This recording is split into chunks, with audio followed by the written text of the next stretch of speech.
जनता की आवाज सीधी सरकार के पास। हम बनेंगे आपकी आवाज, न्याय और सम्मान की जंग। नमस्कार, स्वागत है आपका वी न्यूज़ मीडिया में और मैं हूं आपके साथ खुशी। आइए नजर डालते हैं आज की बड़ी खबर पर। वी न्यूज़ मीडिया मुख्य संपादक संजय विश्वकर्मा की तरफ से समस्त देश एवं प्रदेश वासियों को नवरात्रि, दशहरा, दीपावली की बहुत बहुत बधाई एवं शुभकामनाएं। मुख्यमंत्री शिंदे का ऐलान, महायुति का 45 लोकसभा सीटों को जीतने पर फोकस, विपक्षियों पर साधा निशाना।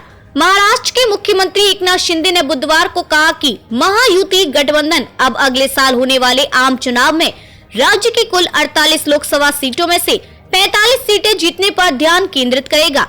बता दें कि महायुति में सत्तारूढ़ भाजपा, मुख्यमंत्री एकनाथ शिंदे की नेतृत्व वाली शिवसेना और अजित पवार गुट वाली एनसीपी शामिल है। हिंदुत्व विचारधारा में मिलावट, मुख्यमंत्री शिंदे बुधवार आधी रात के बाद ठाणे शहर में नवरात्रि कार्यक्रम के दौरान पत्रकारों से बात कर रहे थे। इस दौरान शिंदे ने शिवसेना यूबीटी प्रमुख उद्धव ठाकरे पर निशाना साधा। उन्होंने कहा कि समाजवादी नेताओं के साथ हाथ मिलाने का कदम हिंदुत्व विचारधारा में मिलावट के समान है। यह है मामला।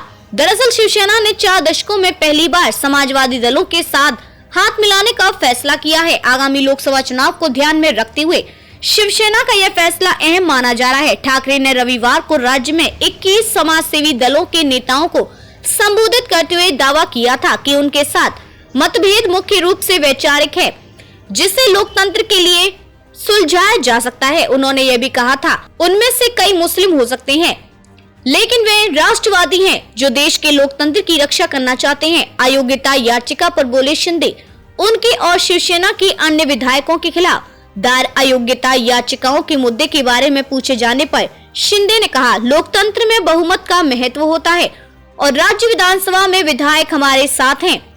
हम असली शिवसेना हैं और चुनाव आयोग ने इसकी पुष्टि की है। हमें न्यायपालिका और अदालत पर भरोसा है और जो फैसला होगा वो लोकतंत्र के आधार पर होगा। बता दें कि पिछले जून में शिंदे और अन्य विधायकों के विद्रोह के कारण शिवसेना में विभाजन हो गया था और ठाकरे के नेतृत्व वाली महाअघाड़ी सरकार गिर गई थी। शिंदे ने बाद में भाजपा के समर्थन से सरकार बनाई थी। वहीं इस साल जुलाई में एनसीपी नेता अजित पवार और पार्टी के 8 अन्य विधायक शिंदे के नेतृत्व वाली सरकार में शामिल हो गए थे। आजाद शिव सैनिकों की दशहरा रैली होगी। मुख्यमंत्री ने कहा कि महायुति अब राज्य से 45 सांसदों को निर्वाचित कराने पर ध्यान केंद्रित करेगा। उन्होंने ये भी कहा कि आजाद शिव सैनिकों की दशहरा रैली अगले सप्ताह मुंबई के आजाद मैदान में होगी और विश्वास जताया कि यह सफल होगी। उन्होंने कहा कि चुनाव आयोग ने आधिकारिक तौर पर हमें शिवसेना का नाम और धनुष बाण का चुनाव चिन्ह दिया है। उन्होंने कहा, यह हिंदुत्व मिलावटी नहीं है, हमारे विचार बाबा साहब के हिंदुत्व के हैं और इसलिए ये दशहरा रैली बाबा साहब के विचारों को सामने रखेगी। खबरों में अब तक के लिए बस इतना ही।